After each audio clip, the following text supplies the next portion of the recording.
Welcome back to the Healthy Mouth Movement. We have Dr. Sherry Sammy.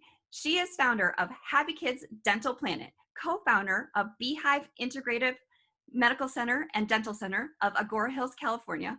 She has a degree in spiritual psychology. She has a practice that does total body wellness.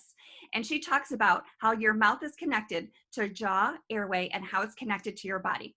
Subtle changes in your body are a catalyst to help you prevent other problems that are often misdiagnosed in our kids. She has an integrative approach that includes airway evaluation, alignment, and she sees dramatic results with ADHD, bedwetting, mouth breathing, and behavioral habits. She's also founder of the Love Button Global Movement. That's a nonprofit organization that helps with acts of kindness. Dr. Sammy, thanks for being with us again today and sharing your knowledge and expertise. It's such a pleasure to be with you again. I'm looking forward to our talk. Me too. So after the last episode, we had a lot of listeners ask questions about what they can do at home to prevent cavities with their kids. And then you had also mentioned something about you don't have as many cavities in your practice, and they were wondering how that is and what they can do and what questions they can ask their dentist so they can experience the same things that you're experiencing. Absolutely. Absolutely. So let's start by talking about the approach of looking for symptom versus looking for a cause. I think most of traditional medicine and dentistry is symptom-based. So, for example, you go for, stomach acid reflux, and then your physician looks at you and they said, oh, okay, take this medicine to take the reflux away. And then what happens, you're taking the reflux by reducing the acid, but then you're creating a vitamin B deficiency, because if you don't have the acidity, then something else goes wrong. The same thing happens, in my opinion, in dentistry. We're looking at basically like looking at symptoms. So whether it's a cavity or a crowded teeth, all we're doing is just we're treating the symptom. So if you treat the cavity by, you go to your dentist, they say you have 17 cavities or 3 cavities or whatever it is, and then the only solution that they offer is basically, we're just going to, treatment plan you, and you're going to come on this time and this time and this time, I'm going to fill your cavities.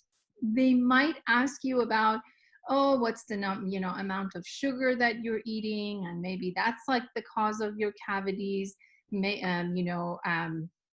How frequently you're eating, and maybe that's the cause of your cavities. What I have noticed over the years, it's not that simple. Body is not that simple. The reductionistic thing that sugar equals cavity is not that simple. You and I, we both know people that they might eat a lot of sugar, never brush their teeth, and they still have never had a cavity in their lives. And there are people who are brushing 7 times a day and eating super healthy and not eating that much sugar, and every single time that they come in, they have a cavity. So over the years, I've been very, very curious about, especially since I have a holistic practice, and extremely mindful parents that they really, really care about like organic food and the variety of food that they're giving to their kids. And so, and then they do the toothbrushing and all of that stuff. So I've been looking at things deeper than sugar equal cavity or no brushing equal cavity. So some of the stuff that and I'm not saying that sugar does not create cavity. Yes, it does. To it. Yeah. Yeah. Sugar creates cavity and everything else inside your body, because sugar increases the amount of inflammation that is present in your body. It actually feeds the bacteria, the growth of the bacteria and the yeast and the viruses that they are present, the bad bacteria and everything. So it changes completely the microbiome of your mouth, which transfers to the microbiome of your intestinal tract, and it changes the microbiome of your lungs, that we're recently kind of discovering. So sugar is bad by all ends, but I'm just bringing forward that it's not the only cause for the cavity. So what are some of the things that I have seen that can cause cavities? Some of the things that I have seen is the lip tie, so underneath your lips, you have a tie, like it's like a basically frenulum. You might be familiar with it. We have 7 frenums or frenulums, one underneath this cheek, one, here, another one on this side, down here, underneath this lip, and this side, and then underneath your tongue, so the tongue tie. I have noticed that people that they have lip tie, tongue tie, or even cheek ties, we call them buccal ties, they actually have a lot more propensity to have cavities. Why is that? Because our tongue does a lot of self-cleansing. If you notice, like after you have food, in your, let's say like, in a fancy restaurant, what is your tongue automatically doing? Going on like around and trying to clean things and trying to kind of like get that one piece of thing that is stuck between the teeth, so, and this is automatic, this is natural, all of us, we do it naturally. Kids and adults that they have tongue ties and lip ties, they don't have the same mobility. On the upper lip, I have noticed that like the lip basically sits on some of these upper lip ties that they cover the teeth a lot. Some of them, they actually pull the whole upper jaw down. So like they have a very gummy smile, but which kind of creates another issue that I'm going to talk about. But some of them that they're covering the upper teeth, it's sitting on that all the time, and it increases the plaque level. So looking at upper tie, lip ties, or buccal ties, cheek side ties, it's really important. And then maybe we can have another session together and teach parents how to actually look for them, because so many practitioners, unfortunately, they still don't know how to do it. And they go to their dentist and they look at it, they're like, yeah, you don't have it. And I have seen more than, I can't even like 10,000 of them that they have come from another practitioner. It's like, no, something's not right. And then, I looked and it was not even a borderline tie. It was like a really, really significant tie.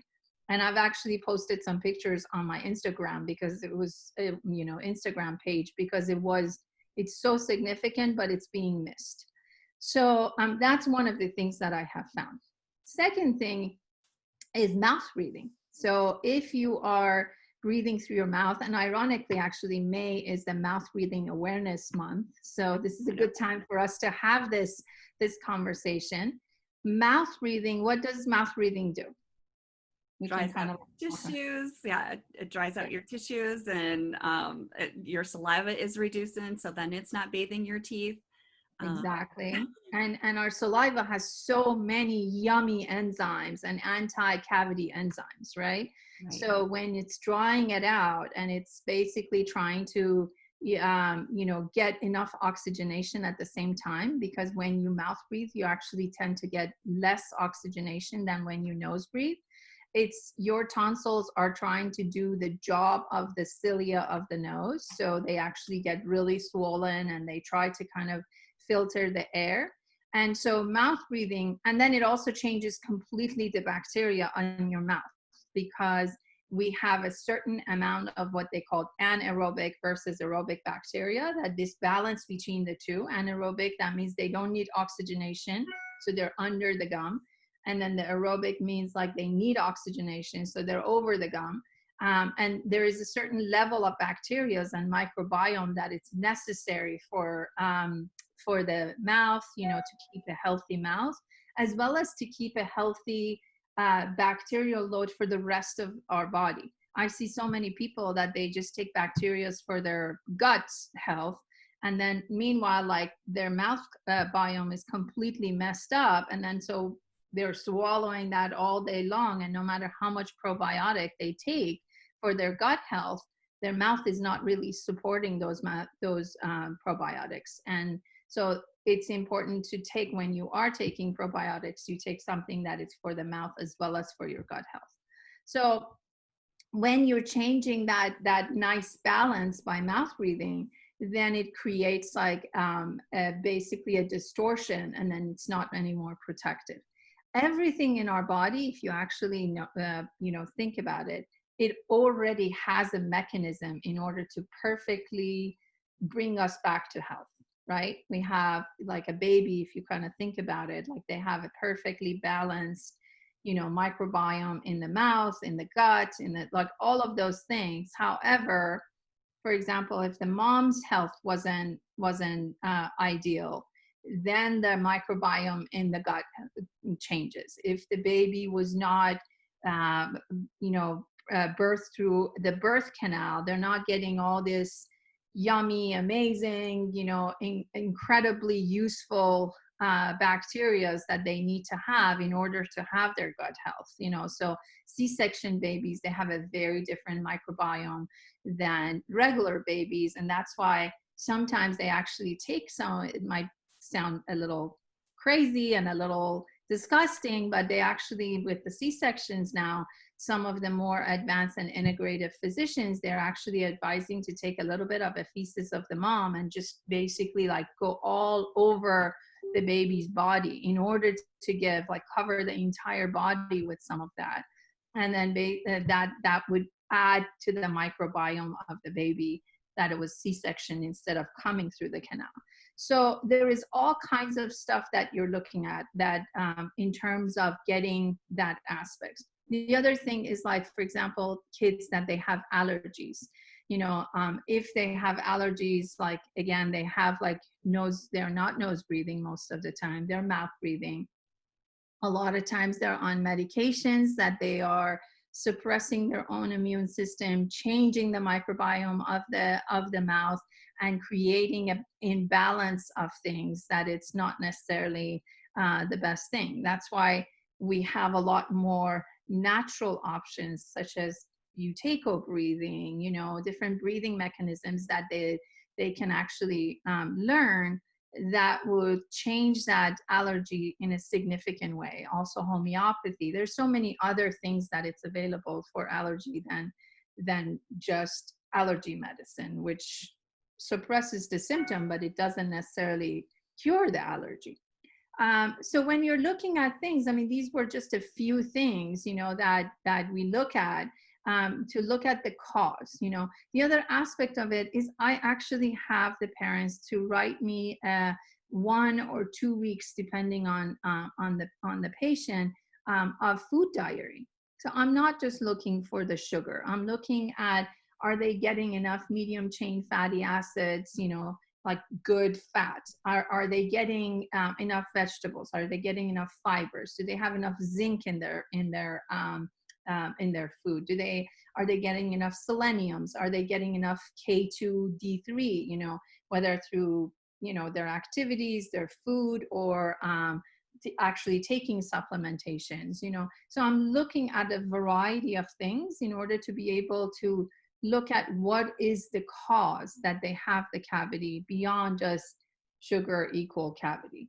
And then creating that healthier body, not just because, this, as I think we talked about it in our last thing, but this and your anus, basically there were one, tube that just grew 2 different directions.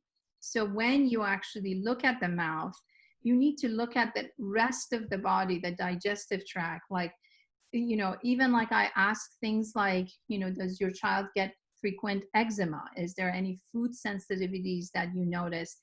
And not just allergies, not something that they just blow up, but sensitivities, the ones that they might be like regurgitating a little bit, or a silence reflux, after they have a certain food.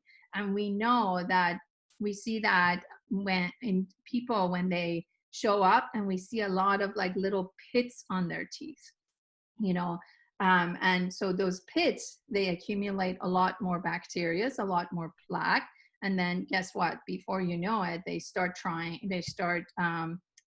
into cavities. Also, the other part that I see is that when they have a little bit of a reflux, sometimes they start grinding at nighttime. To me, grinding is very little has to do with stress, and very big time has to do with airways.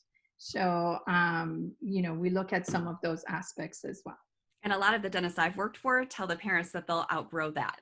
and I just kind of Yes. cringe. No, no. Unfortunately, the airway, it just turns to a different, in a different way. Most of the people, like when they look at tonsils, they're like, yeah, they're just going to lose that as they grow up. Yes, they're going to lose that as they grow up, but then also it's going to turn to I look at tonsils as an extension of our lymphatic system. So the lymphatics, they get clogged up in other places. If you look at some of, like, if you actually press on the neck area, or like here, in most of these children, even when they took their tonsils out, So, you see like that they have like these, like, like it actually has, like, I call them little balls when I'm talking to the kids.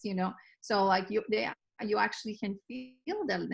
So even though they took the tonsils out, they again treated just a symptom. They didn't treat the cause, which could be improper breathing and breathing through all of those other things, and the lack of the growth and development, perhaps things they don't get. Um, Either the tonsils actually come back, and I have seen so many kids that 2 years later, like, they have just as big of a tonsil as they did in the beginning, because it again got swollen because they're using their mouth in an improper way. Second thing is, they don't have the tonsils coming back, but they have a lot of lymph nodes that they get really swollen. There was an interesting study from China that looked at 40,000 women, throughout their lives, and they correlated a higher breast cancer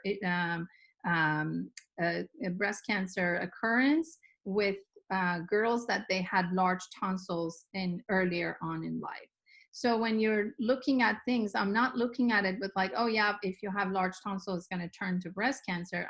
That's not what I'm saying.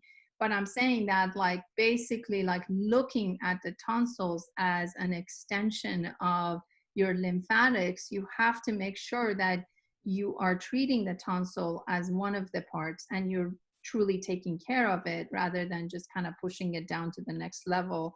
So the body is like still kind of like the freeway jam in Los Angeles, that it's still all stuck in there. So and it's not really emptying out. So looking at like the whole picture of the child or the adults, and having that to be your platform, and then just keep asking why is this like, why does this look like that, why does that look like that, and then just having a bigger picture in mind than just the mouth, or just even physicality.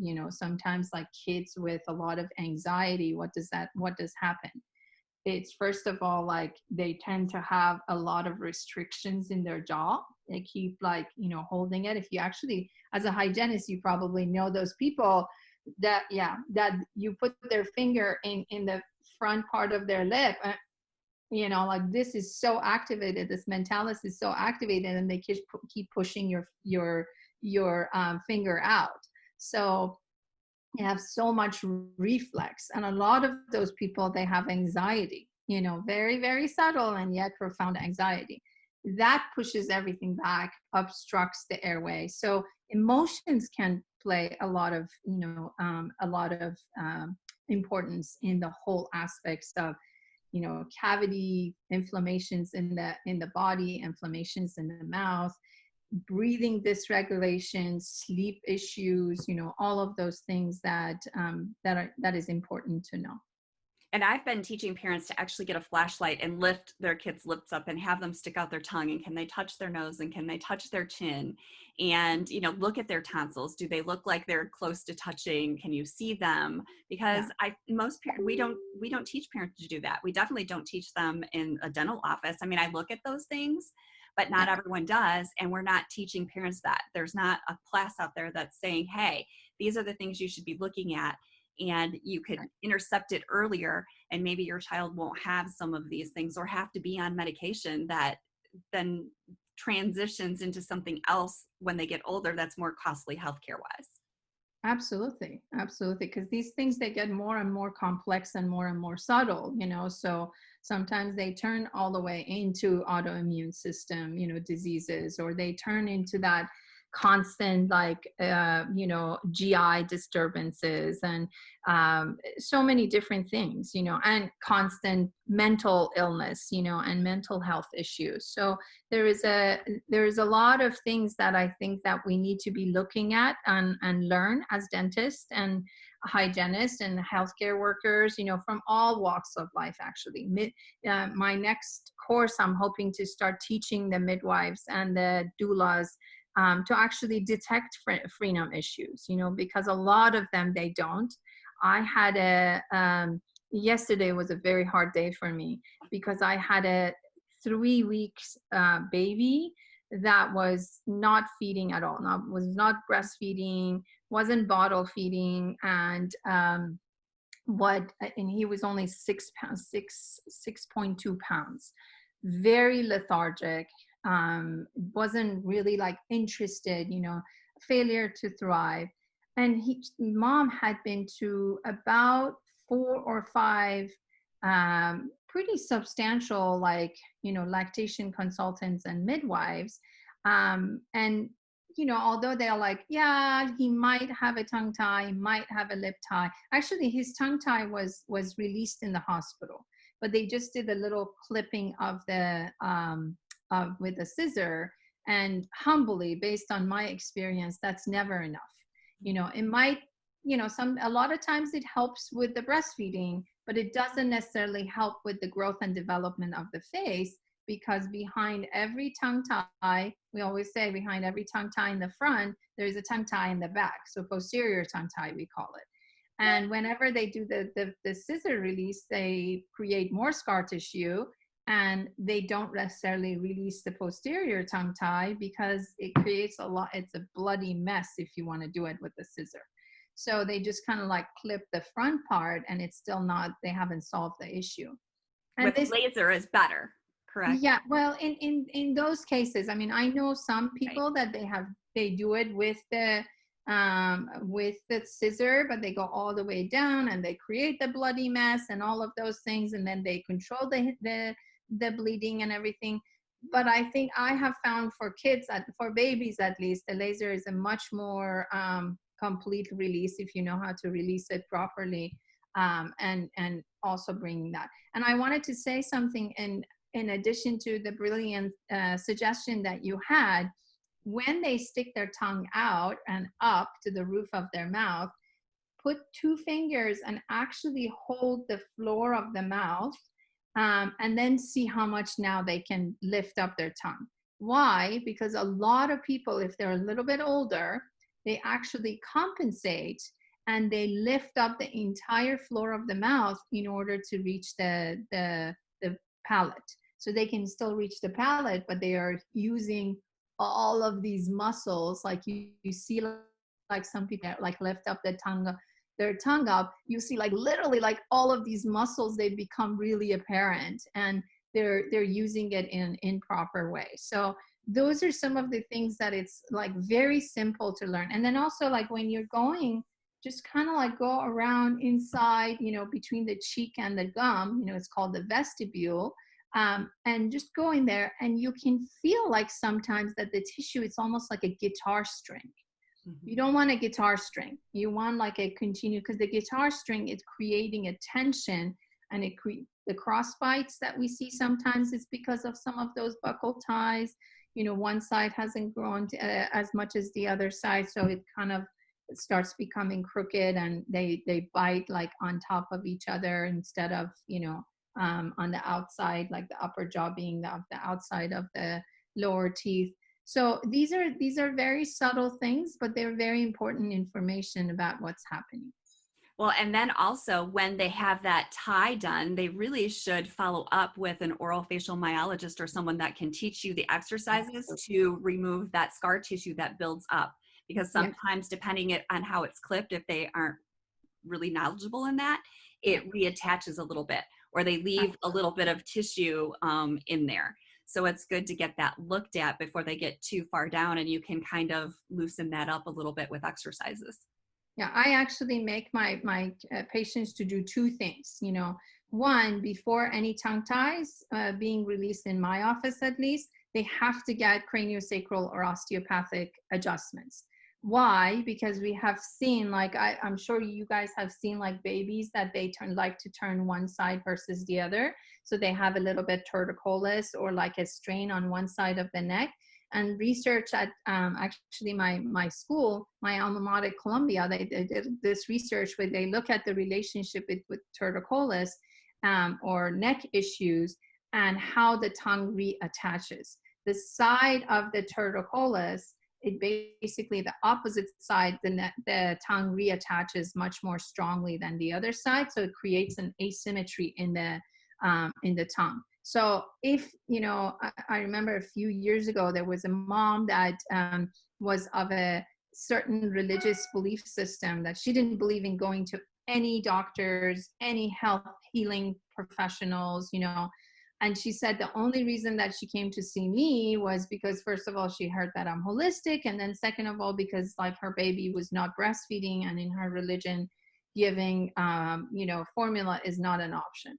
And I told her, I said, you know, you'll have like your baby, because of the long time that being stuck in the canal, she has a lot of strains in her body. She needs to be treated by a craniosacral therapist and osteopath before, you know, I can release the tongue tie. And she's like, I'm sorry, like my religion does not allow that. And I had to, you know, I said, like, I just feel like I will do more damage for your child than good if I, in terms of like the growth and development of your child, if I do this. And there's so many people that they would do it without even mindfulness of this, you know, so you can go to so many of these. I'll give you the referrals, you know, of people that they don't, you know, ask you to do any exercises. They don't ask you to go to a body worker, you know, like, or osteopath or a craniosacral therapist, and they'll just do it, you know, they'll just clip it for you. But I think that in all, you know, my consciousness and the deepest caring that I have for your child, I can't do it without that, because there's too much stuff that is going to kind of go in the wrong direction afterward. And then, so that's one thing. And then the second thing is I have a pretty rigorous, actually, like, you know, 5 to 7 times a day of rehabilitating and relearning and stretching and all of those things, even for babies, you know, because it does, as you mentioned, it does reattach. And if you're not doing it properly, then it just creates a lot more scar tissue. Then now you have to go and redo it with the scar tissue, which, trust me, it's a very challenging thing. I have a oral surgeon in the neighborhood that I work with, that he just kind of takes his scalpel and, you know, opens the tongue, and he creates so much scar tissue. And then after that, and, you know, and he doesn't require them to do any kind of myofunctional or any kind of stretching. And I have re-released a lot of his tongue frenectomies, and it's so challenging, because not only you have the scar tissue, but also you have often you have a lot of emotions that they're stuck in those scar tissues. You know, the body bears the trauma. So when you release those, like, sometimes like crazy monsters, they come out for a few days, you know, people that are like, I can't believe this is my child, you know, like, yeah, there's a lot of trauma that was stuck in there, and the body, it just held on to it. So this is a good thing, because the trauma is being released, but you just gotta have to hold for your child during this period while it's releasing it. But they're much more challenging afterward with all the scar tissue created. Yeah, and that's why sometimes exercises before and after are important. Not Yes. just, okay, you have this, let's just snip it right here and take care of it. Sometimes you definitely need a little more is involved in order for it to work properly. Well, for anyone who's not a baby, you have to do the exercises before the tongue tie release. I haven't found that as necessary in the upper tie release, but for the tongue tie, you have to train the tongue. Otherwise, like, the tongue doesn't have the tonicity, and then you have to release too much, you know, because it hasn't really created the right muscles, you know, it's been compensating. And I feel like you know, you have to remember, like, I've been doing it with my own two kids, like my son who's going to turn 13 next month. He had a significant tongue tie and lip tie, and I had no clue about any of these things, because even though I went to two great, amazing, top of the United States kind of best schools, it still didn't teach me about these things. So here I am, a brand new mom, and I'm like, why is my baby not breastfeeding? And everybody, 17 practitioners later, from lactation consultants to midwives to pediatricians to the ENTs, all kinds of different things, like, yeah, it's just you don't have enough milk, and why don't you put the kid on formula? And ironically, a year before that, I was a fellow for American Academy of Pediatric Dentistry, and I did some research on those formulas, and I'm like, I don't think so. I'm not putting my kid on a formula if I can help it.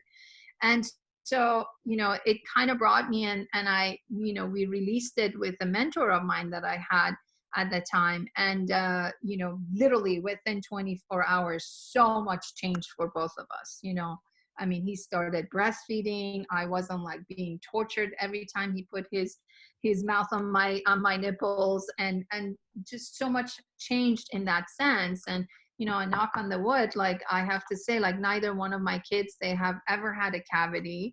And sometimes, how like the shoemaker sometimes forgets about her own kids, so I'm not like, oh, every 3 months or 6 months, I have to like give them a cleaning. I mean, we do the toothbrushing and everything, but it's not because of certain stuff. And my kids, they have healthy sugars, they have sugars that they are, from fruit extracts, they have a lot of fruits. They have, once in a blue moon, they have, and we don't do any gluten, for example, because I believe that gluten and dairy, at least in the United States, cow dairy, it creates a lot of inflammation in the body. So we don't do that at all in our house. I let them, if they go to a birthday party, to have it, because I don't want to create food issues and that feeling of segregations for them. But on the most part, like, their diet is really clean, and I think that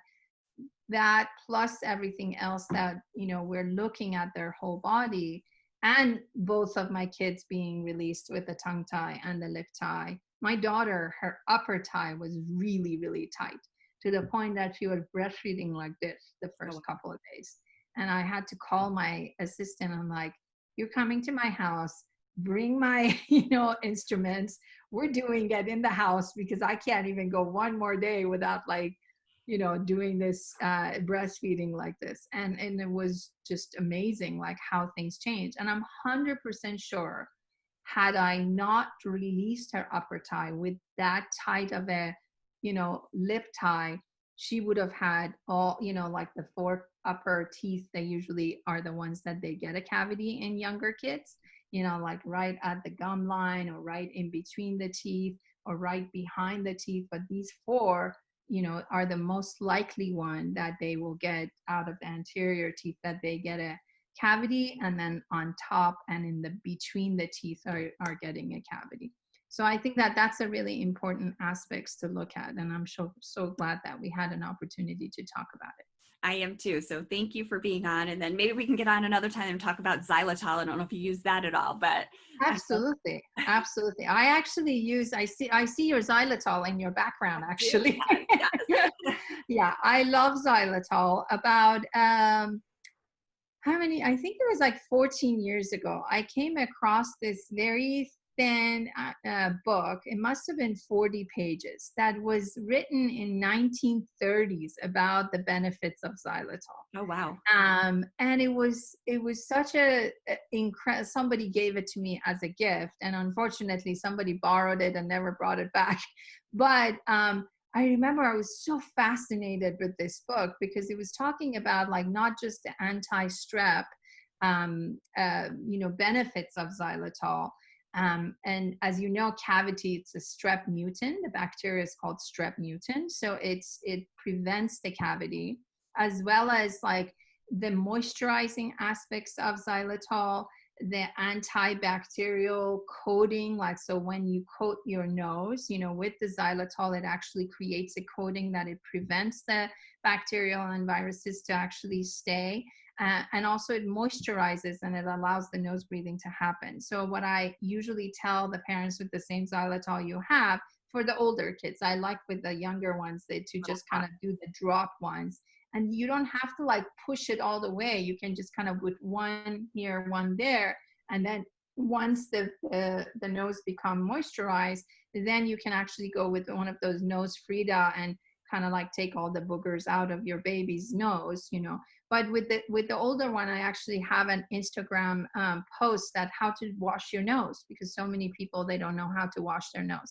And then you take the xylitol and you actually spray it in your child's back of the throat, because strep throat is very common in children.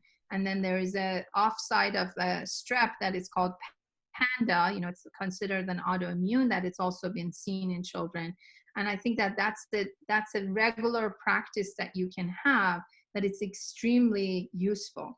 And I remember when my son was, I think he was 7, he was going to a small elementary school that only had 144 kids. Out of this 144 kids, 130 of them, they had strep throat. And my son was like the only one that didn't have it. So the principal was one of the very few one that didn't have it. So when the principal called me to his office and said, "Are you doing anything that?"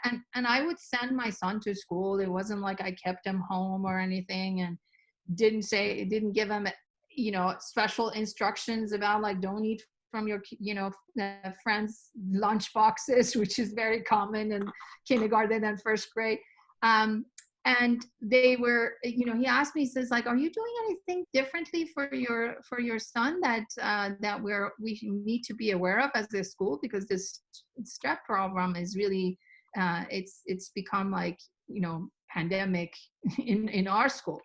And I kind of thought about it, because I couldn't think about it, like, what are we doing? And then all of us like, yeah, I'm spraying the xylitol in the back of his throat every single night, since he was like born. And it was really interesting, because over the years, we didn't hear about xylitol 15, 20 years ago.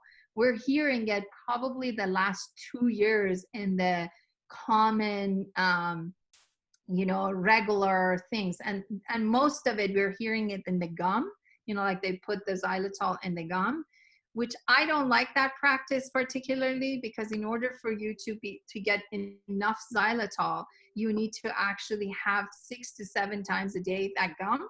And I know like people, they don't just kind of like take it for 1-2 minutes and spit their gum out. So they continue with that gum chewing, which is really bad for our TMJ, and as well as it kind of creates this, the masseter muscle gets really big, which I don't like it, especially in women. So I don't like the gum chewing advice, because it's most of the time people, they chew their gums much more than 1 or 2 minutes, and 6 to 7 times of gum chewing for that long, it's not the greatest thing. Also for your cavities, because you constantly, when you have things in your mouth, that's another thing actually, frequent snacking. So when you have constantly things in your mouth, not just snack, but like, for example, for us, like sometimes I have to catch myself, because I might be like drinking my coffee for 2 hours, like I go see a patient, I come back, I take a sip, and I go see a patient, and I come back. And that continuously creates acids in your mouth, so that's not the greatest thing in terms of, preventing cavities in your mouth. Water would be great if you were doing that. Yes, water. Yes, absolutely. Water would be amazing, actually. You have to have a lot of water, much more than you're thirsty for. Yes. So when you're thirsty, that means you're very, very dehydrated already. Yes, it does. So I know that you need to go. So I want to say thank you for being on again. And it's always amazing having you. Good stuff. And again, I hope that, we can just talk more, because there's so much that I think we could share and bring knowledge to help parents with their kids. Absolutely. Thank you so much for having me again. It was lovely to speak with you. And if there was any questions, I'm here. I would love to be part of having our kids in general, not just in terms of cavity, because I think cavity is the beginning of other things that it's in the body that might not be visible, like the decalcifications and lack of health in the inflammatory aspects of the body. So I would love to be part of that we educate each other and bring forth more health for all of our kids and for ourselves. I agree. So thank you so much. And where would they find you? They can go to your website, correct? They can go, well, actually my website right now, it's being revamped a little bit. So my Instagram is very active, Dr. Sherry Sami, DrSherry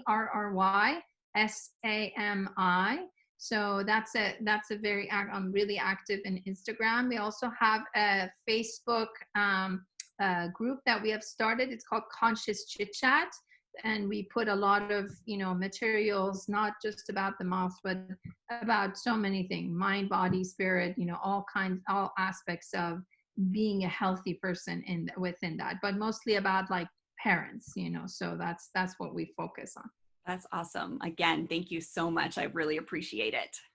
You're welcome. Have a blessed day and looking forward to being together again. Me too.